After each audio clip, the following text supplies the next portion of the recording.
तन्त्रोक्तदेवी सूक्तं नमो देव्यै महादेव्यै शिवायै सततं नमः। नमः प्रकृत्यै भद्रायै नियताः प्रणतास्मतां रौद्रायै नमो नित्यायै गौर्यै धात्र्यै नमो नमः। ज्योत्स्नायै चेन्दुरूपिण्यै सुखायै सततं नमः। कल्याण्यै प्रणतामृद्यै सिद्ध्यै कुर्मो नमो नमः। नैऋत्यै भूभृतां लक्ष्यै शर्वाण्यै ते नमो नमः। दुर्गायै दुर्गपारायै सारायै सर्वकारिण्यै ख्यात्यै तथैव कृष्णायै धूम्रायै सततं नमः। अतिसौम्यातिरौद्रायै नतास्तस्यै नमो नमः। नमो जगत्प्रतिष्ठायै देव्यै कृत्यै नमो नमः। या देवी सर्वभूतेषु विष्णुमायेति शब्दिता नमस्तस्यै नमस्तस्यै नमस्तस्यै नमो नमः।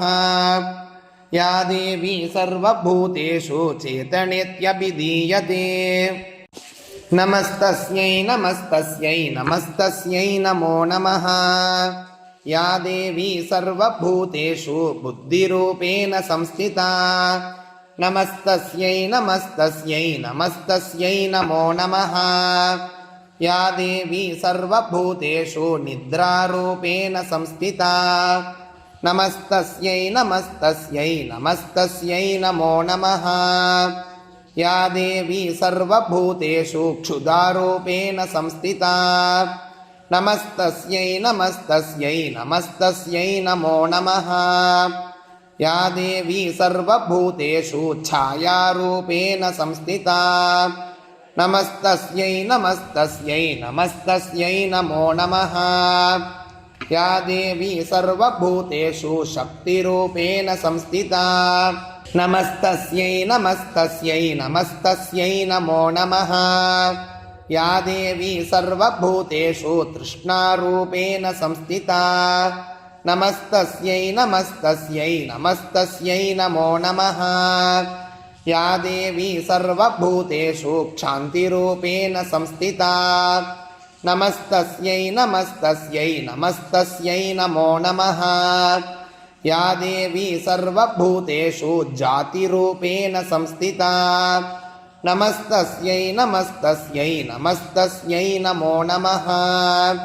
या देवी सर्वभूतेषु लज्जारूपेण संस्थिता नमस्तस्यै नमस्तस्यै नमस्तस्यै नमो नमः। या देवी सर्वभूतेषु शान्तिरूपेण संस्थिता नमस्तस्यै नमस्तस्यै नमस्तस्यै नमो नमः। या देवी सर्वभूतेषु श्रद्धारूपेण संस्थिता नमस्तस्यै नमस्तस्यै नमस्तस्यै नमो नमः। या देवी सर्वभूतेषु कान्तिरूपेण संस्थिता नमस्तस्यै नमस्तस्यै नमस्तस्यै नमो नमः। या देवी सर्वभूतेषु लक्ष्मीरूपेण संस्थिता नमस्तस्यै नमस्तस्यै नमस्तस्यै नमो नमः। या देवी सर्वभूतेषु वृत्तिरूपेण संस्थिता नमस्तस्यै नमस्तस्यै नमस्तस्यै नमो नमः। या देवी सर्वभूतेषु स्मृतिरूपेण संस्थिता नमस्तस्यै नमस्तस्यै नमस्तस्यै नमो नमः। या देवी सर्वभूतेषु दयारूपेण संस्थिता नमस्तस्यै नमस्तस्यै नमस्तस्यै नमो नमः। या देवी सर्वभूतेषु तुष्टिरूपेण संस्थिता नमस्तस्यै नमस्तस्यै नमस्तस्यै नमो नमः। या देवी सर्वभूतेषु मातृरूपेण संस्थिता नमस्तस्यै नमस्तस्यै नमस्तस्यै नमो नमः। या देवी सर्वभूतेषु भ्रान्तिरूपेण संस्थिता नमस्तस्यै नमस्तस्यै नमस्तस्यै नमो नमः। इन्द्रियाणाम् अधिष्ठात्री भूतानां चाखिलेषु या भूतेषु सततं तस्यै व्याप्त्यै देव्यै नमो नमः चितिरूपेण या कृत्स्नं एतत् व्याप्य स्थिता जगत् नमस्तस्यै नमस्तस्यै नमस्तस्यै नमो नमः स्तुतासुरैः पूर्वमभीष्टसंश्रयात् तथा सुरेन्द्रेण दिनेषु सेविता करोतु सा नः शुभहेतुरीश्वरी शुभानि भद्राण्यभिहन्तु चापदः या साम्प्रतं चोद्धतदैत्यतापितैः अस्माभिरीशा च सुरैर्नमस्यते या च स्मृता तत्क्षणमेव हन्ति न सर्वापदो भक्तिविनम्रमूर्तिभिः ऐकृतिकरहस्यम् ऋषिरुवाच त्रिगुणा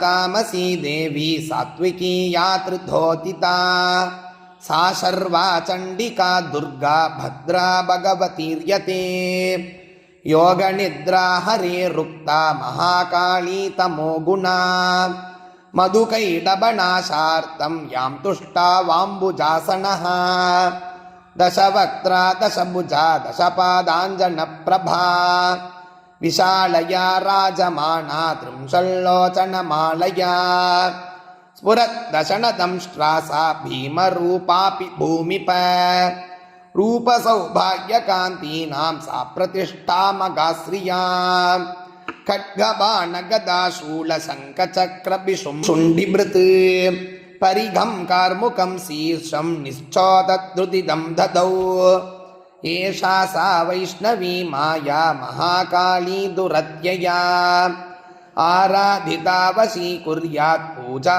कर्तुश्चराचरम् सर्वदेव शरीरेभ्यो याविर्भूतामितप्रभा त्रिगुणा सा मगालक्ष्मी साक्षान्महिषमर्दिनी श्वेतानना नीलभुजा सुश्वेतस्तनमण्डला रक्तमद्या रक्तपादा नीलजङ्गोरुरुन्मदा सुचित्रजगना चित्रमाल्याम्बरविभूषणा चित्रानुलेपना कान्ति रूपसौभाग्यशालिनी अष्टादशभुजा पूज्या सा सहस्रभुजा सती आयुधान्यत्र वक्ष्यन्ते दक्षिणाधः करक्रमात् अक्षमाला च कमलं भाणोऽसि कुशिलं दिशं गदा चक्रं त्रिशूलं परशुगो शङ्को घण्टा च पाशकः शक्तिर्दण्डश्चर्मचापं पाणपात्रं कमण्डलुगु अलङ्कृतभुजा मेभिः आयुधैः कमलासना सर्वदेवमयीमीशा महालक्ष्मीम् इमां नृप पूजयेत् सर्वलोकानां सदेवानां प्रभुर्भवेत् गौरी देगात् समुद्भूता या सत्त्वैकगुणाश्रया साक्षात् सरस्वती प्रोक्ता शुम्भासुरनिबर्हिणी दधौ चाष्टभुजा बाणान् मुसलं शूलचक्रभृत् शङ्खं घण्टां लाङ्गलं च कार्मुकं वसुधाधिप एषा सम्पूजिता भक्त्या सर्वज्ञत्वं प्रयच्छति निशुम्भमतिनी देवी शुम्भासुरनिबर्हिणी इत्युक्तानि स्वरूपाणि मूर्तीनां तव पार्थिव उपासनं जगन्मातुः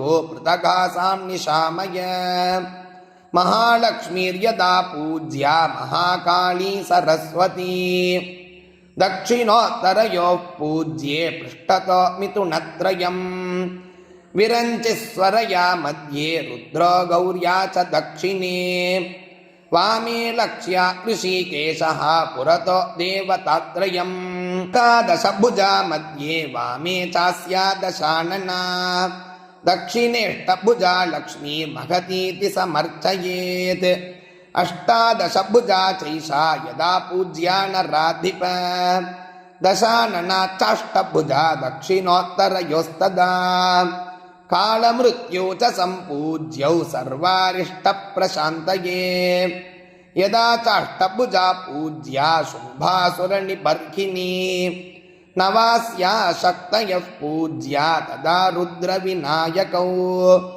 नमो देव्या इति स्तोत्रैर्महालक्ष्मीं समर्चयेत् अवतारत्रयार्चार्यां स्तोत्रमन्त्रास्तदाश्रयाः अष्टादशभुजा चैषा पूज्या महिषमर्दिनी महालक्ष्मीर्महाकाली सैव प्रोक्ता सरस्वती ईश्वरी पुण्यपापानां सर्वलोकमहेश्वरी महिषान्तकरी येन पूजिता स जगत्प्रभुः पूजयेत् जगतां धात्रीं चण्डिकां भक्तवत्सलाम् अर्घ्यादिभिरलङ्कारैर्गन्धपुष्पैस्तताक्षतैः धूपैर्दीपैश्च नैवेद्यै नानाभक्ष्यसमन्वितैः रुधिराक्तेन बलिना मांसेन सुरया नृप प्रणामाचमनीयेन चन्दनेन सुगन्धिना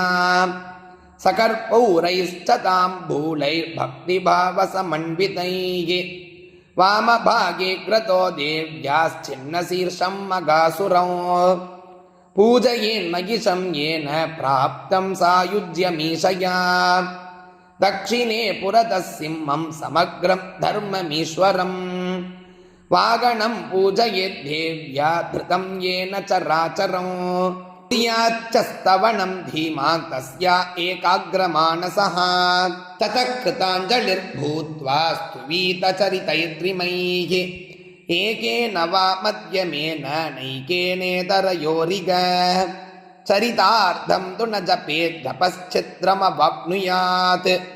स्तोत्रमन्त्रैस्तुवीये मां गीते मां यदि वा जगदम्बिकां प्रदक्षिण नमस्कारान् कृत्वा मूर्ध्नि कृताञ्जलिः क्षमापयेत् जगद्धात्रीं मुहुरतन्द्रितः प्रतिश्लोकं च जुहुयात् पायसं तिलसर्पिषा जुहुया स्तोत्रमन्त्रैर्वा चण्डिकायै शुभम् अविः नमो नमः पदैर्देवीं पूजयेत् सुसमाहितः प्रयतः प्राञ्जलिः प्रक्वः प्राणानारोप्य चात्मनि सुचिरं भावयेत् देवीं चण्डिकां तन्मयो भवेत् एवं यः पूजयेत् भक्त्या प्रत्यगं परमेश्वरीं भुक्त्वा भोगान् यथा कामं देवी सायुज्यमाप्नुयात् यो न पूजयते नित्यं चण्डिकां भक्तवत्सलां भस्मीकृत्यास्य पुण्यानि निर्दयेत् परमेश्वरी